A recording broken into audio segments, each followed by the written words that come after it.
welcome to episode 99, part 2 of Africa's premier sports video podcast, the Three Quarters podcast. We'd love to know what you're interested in the sporting world. The new hashtag to use is 3QP. I'm Tamima Duffield. And I'm Ngara Kamuya. So, Bad Man of the Week comes from our Matchday 5. Yes. Feature game. Yeah. Yes. So we had Bamba playing, taking on the Oilers, the Menengai Oilers. Yeah. People that stood out for me, Michael Agevi, definitely, and Tony Award. Yeah. Now, the reason I picked Tony is because I'm still getting used to him playing for Bamba. And just, he's matured into this, I remember skinny Tony. Tony, like when you couldn't tell Tony Onyango and Tony Award apart. Okay, well, people couldn't. But now, Tony Onyango he's definitely, filling whichever shoes these are, he's filling. And he's playing very well. So he is my bad man of that game. A special mention to the front row, the Menengai Oilers front row. Rashid Shimola, Hughes Anjera, and Francis Atiti. The way the scrummaging was excellent on the day. Of course, you can't leave out the second rows in that. But they had actually, let me say the Oilers tight five had a very good game when it came to scrummaging. But you do narrow it down to Michael Agevi and Tony Award. I'd pick Tony Award also because I understand, number one, Tony is coming from a very long injury. He's been off the scene for a very long time. And to see some of the things, I think he was getting to his peak at the time when he was getting injured in 2016. To see him doing the things that he's doing, even if it's in the Mwamba colors, you do feel very good. And it's fulfilling for somebody who's put in a lot of work to get to the level that he once was.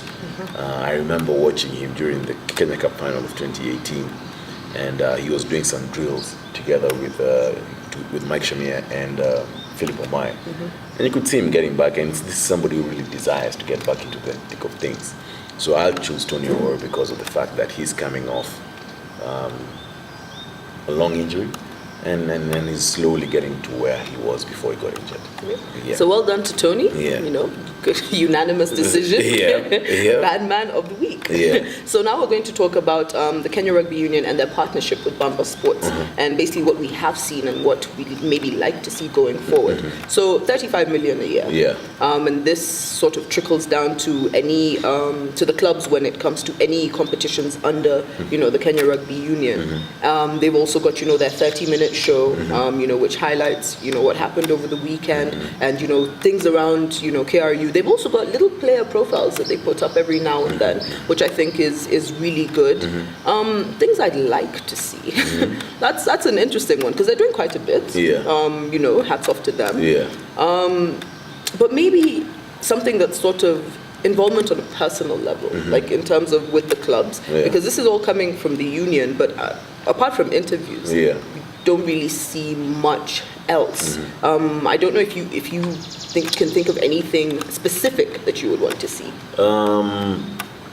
Number one, of course, we have to acknowledge the fact that it's a better deal than the Zugu deal. It's better than what we saw with Zugu. I think even in terms of the broadcasting, it's much better than what we saw, the quality we saw during the Zugu days. But what I'd like to see is something I saw a small bit of on this past Thursday. I went for Club Night, Kenya Harlequins. And Bamba are there collecting content in terms of training. Then when there was club night, naming of the team, singing of the anthem after, and everything, that was happening. It was a small presentation the Queen's players gave to the staff members who were always there.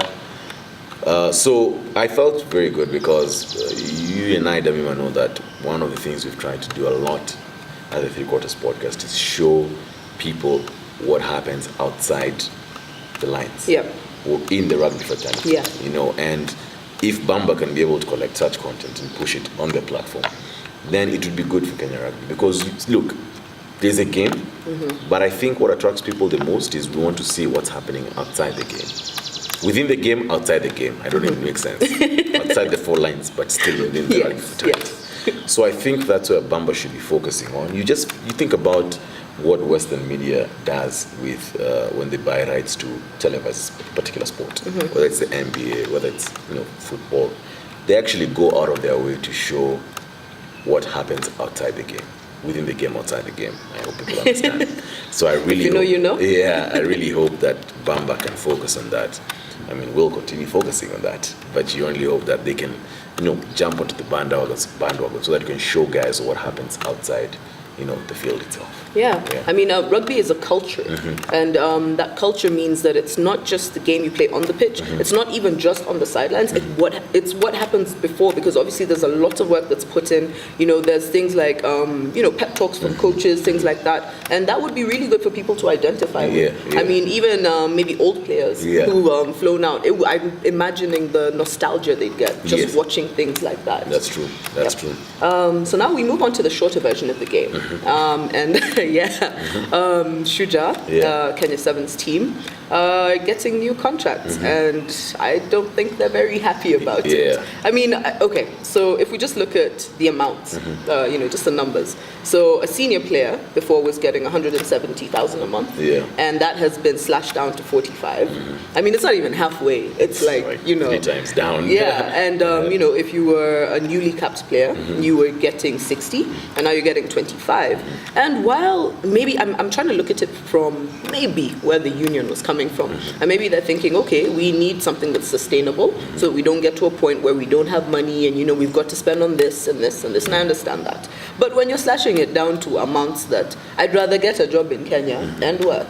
I mean, people have, one of the senior players was saying, we have families, we have bills to pay. So when you're around, traveling the world, representing your country, and you're getting 45,000 a month, what bills are you paying?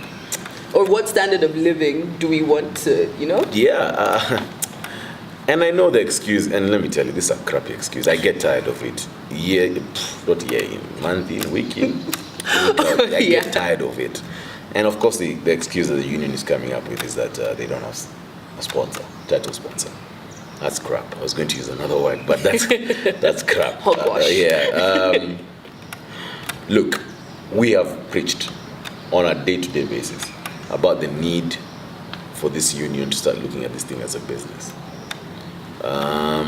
If you want our players to compete with the top nations, then you have to treat them the way the top nations are treating their players. And one of the big things is remuneration.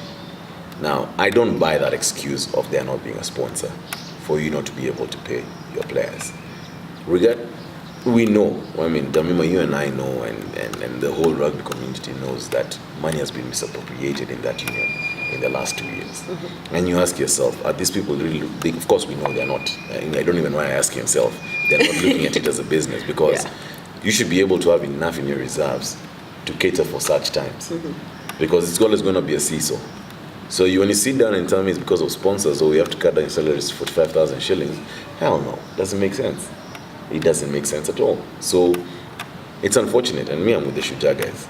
I understand, and in fact, what I'm thinking is, if sevens are going to be earning 45,000 shillings a month, what are 15s guys going? And what are the women going to? What are the under 20s? Yes, it's going to be, it's crazy. It's crazy, and it's something that needs to change. And look, there's an election in March, and guys need to think seriously about the direction they want to take Kenya Rugby, unfortunately. And look, you're as good as your leadership.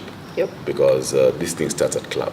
I keep on saying the people who elect to run at club level are the guys who end up voting for these union officials. And unfortunately, a bunch of the guys we have in clubs are just thinking about themselves and selfish interests, and that's why we're in this situation. So I'm parting short is now, look, there's an election coming up next year in March, and guys really need to get serious about the kind of leaders you want. You only get as good as you. We did this mistake 2 years ago. Look at where we are. So we should stop complaining. We will complain because we didn't vote. We didn't vote. But whoever is in the fraternity should stop complaining. It's nonsense in 2018 that a union can be running the way Kenya Rugby Union is. It's a shame. It is a shame. Well, unless we want, Kenya Sevens performing, at the bottom of the table, on the fringes, almost getting kicked out, because, we'll just be there like where Zimbabwe was, fighting, in Car Cup to win that and then make it to sevens again. If we want to go that route, then fine, let's just decide that's what we're doing. We're rebuilding. Let's not expect people to be winning any cups. And rebuild from there. If not, then we need to make some changes urgently. Because we'll go down the table, and then we'll stop being a core team. We'll be an invitational side. And that we all know what happens when you get there. Yep. We'll be at the same level. I mean, no disrespect, but we'll be at the same level with Uganda, right? Yep. And see when it comes to sevens rugby. But I'm looking at the general scheme of things. Then rugby really suffers and takes a hit. Yep. So people really need to. And then I really support these players. Whatever they're doing, it's right. Yep. You can't expect them to put up the same work that they did in previous years to be getting 45,000 shillings. Yep. Yeah. Then, just quickly before we round it all off, we're moving into the international rugby scene. So Steve Hansen announced his retirement as All Blacks coach. That will be after the Rugby World Cup in 2019. And he feels he seems to feel that the All Blacks need a fresh set of eyes. Someone who hasn't been with the team, just to kind of mix things up. Rock the boat. I mean, the guy's been there 16 years or thereabouts. Part of the three wise men, what known as the three wise men, between 2004 and 2011. That was 2004. Sorry, that was Graham Henry as head coach, Steve Hansen as assistant, and Wayne Smith as assistant. Sir Graham Henry then won the World Cup in 2011, and Steve Hansen stepped in as head coach. And he's done a fantastic job. Yep. He defended. The most successful coach He's yet. the most successful coach. He defended the World Cup in 2015, and he said that exactly what you said. That I can no longer. It's the team first. It's about the All Blacks, and he can no longer be able to give what he's given at All Black level. So he steps back after the 2019 World Cup, and his focus is just on winning the World Cup in 2019. Yep. Yeah. Another person leaving is Ben Smith at 32. I feel where he's going with this. You get to a point where you can no longer compete at that level. And you might as well travel, see the world. So I think that's what he's doing. That's what he's doing. And most importantly, he's going to play in France, and France has there's no salary cap. So he looks to make a hell lot of money after the World Cup. But look, he's been a great servant of All Black Rugby. So we can only wish him the best going forward. Yep. Yeah. Guys, how many of you are 32 and still playing rugby? Anyway, find us on social media. You can follow us on Instagram, like our page on Facebook, and subscribe to our YouTube channel. I'm Jemima Duffield. And I'm Ngaraka Muya. See you in part 3.